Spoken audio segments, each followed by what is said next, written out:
YTBC, what's the deal? So I made a video yesterday about, are small heavyweights the last of a dying breed? The 6 foot and under small reach heavyweights, a la Mike Tyson, Rocky Marciano, Joe Frazier.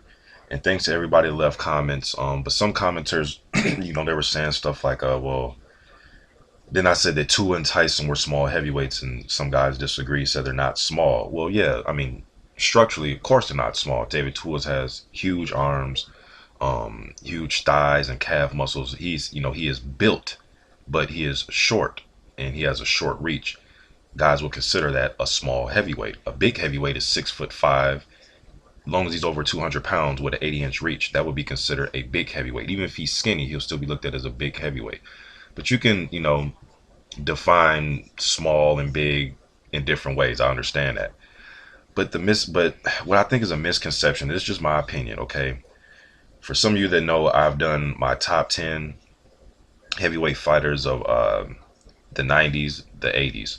Right now I'm working on, to tell you the truth, I have my top 10 all the way from 1890 to 1899, all the way up until now. But I'm just taking my time as far as breaking the videos down. But I have 20 fighters for every decade.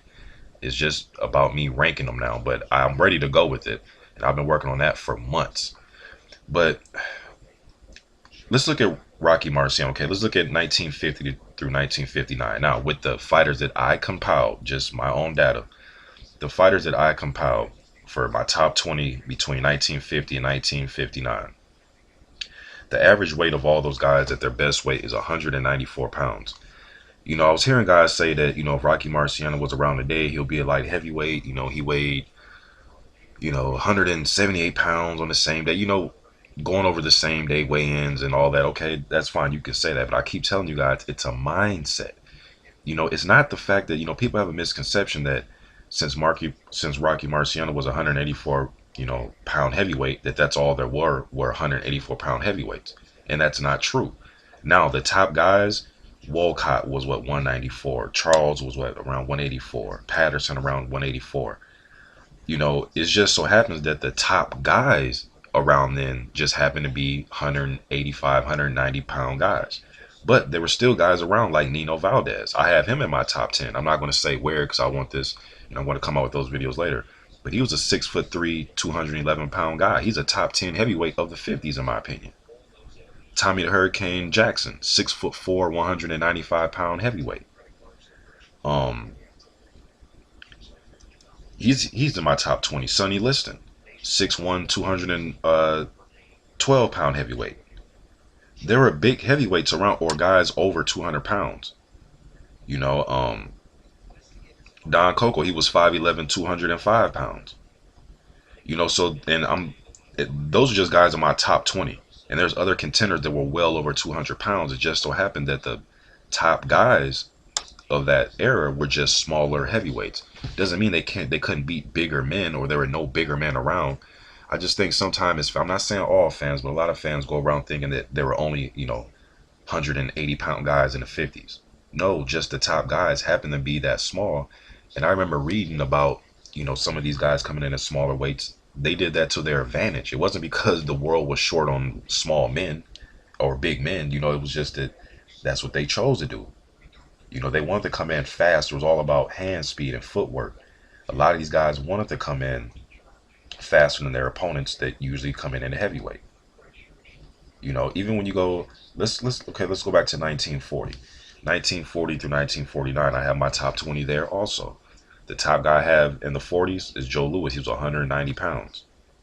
Again, same thing. When I went and compiled that top 20 and did the average weights is 191 pounds. That's the average. And there were a few guys that were well over 200 pounds. Turkey Thompson. Some of you don't, and all these guys I looked up and researched. Some of their fights aren't on YouTube, but I did a lot of reading and who they fought. Turkey Thompson, he was only 5'8", but he was 203 pounds. Lee Murray was another guy, 6'3", 210 pounds. We're talking about the 40s.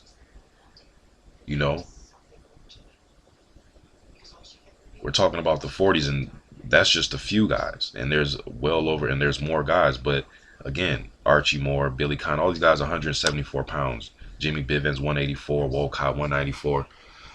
Ezra Charles, 181. So It wasn't the fact that there wasn't any big guys around. There just wasn't any good big guys around. Not until, you get into like the 60s, I'll say, man, is when the under 200-pound guy was kind of disappearing. You go into the 60s, I have my top 20 there. In my top five, I don't want to say all these guys, but just the weights of my top five: 211, 218, 204, 215. Floyd Patterson is in my top 10. He was 190 pounds. Eddie Mitchell was 196. There's a few guys, Corey and Ellis, were under 200 pounds, but then you had a lot of guys that were well over. Cleveland Williams was a guy. You know, George Chuvalo, another guy. Buster Mathis, well over two. He was probably a little bit fat, but he was well over 200 pounds, probably pushing about 245. And then in the 70s, I think in my top 23 of the guys weighed under 200 pounds. And in the 80s, 90s, and currently there's nobody that's under 200. But I just think there's a misconception of the old school guys only weighing, 180 pounds. And yes, they were weighing that low, but it was because they were the best guys at heavyweight. It wasn't because, again, we had a shortage on small guys. Even when I go to my top 20 of the 1910 through 1919 decade, my number 2 fighter weighed 210 pounds. I don't want to say all these guys' names because I'll be giving away all my top 10s for the decade, but my number 2 guy weighed 210 pounds. My number 5 guy weighed 217. My number 8 guy weighed 208. So my number 9 guy weighed 238. My number 13 guy weighed 205. I mean, I go on and on. I just, when you talk to fans, and I know it is a fact that the top guys in some of these decades were small guys. But that's because they were that good and they were able to maintain and beat guys only weighing 188 pounds. I don't know. I just think sometimes we get a misconception that if you're talking about a heavyweight from the 20s and 30s or whatever, that, all those heavyweights don't count because they're 180 pounds. Like the whole division was 180-pound guys. I just believe, no, 180-pound guys were just good enough to be the best guys in those divisions at that time. So I know we can talk about bone structure and, what's small, like what's the definition of small. Some people think small is if you're, some people would consider you small if you're 6'6", 201 pounds. They would consider that skinny and small. Some people would consider, to me, small is okay. I'm 6'5", 235. So to me, if you weigh less than me and you're shorter than me by 5 inches, you're small. I don't give a fuck how hard you can punch. You can just punch hard, but you're still small. 72-inch reach, that's small at heavyweight. That's short. 5'10", that's short. You know what I mean? That's small. You're a small guy. Now your base is powerful. Your legs are powerful. The way you turn into your hips and sit down on your punches, you do that like a big man. You pack a punch, but you're still small. But then again, I guess we can define small in different ways.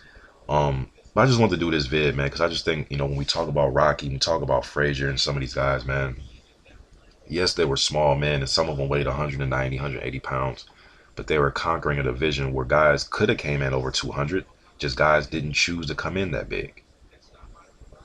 It's just my opinion. YTBC, I'm out.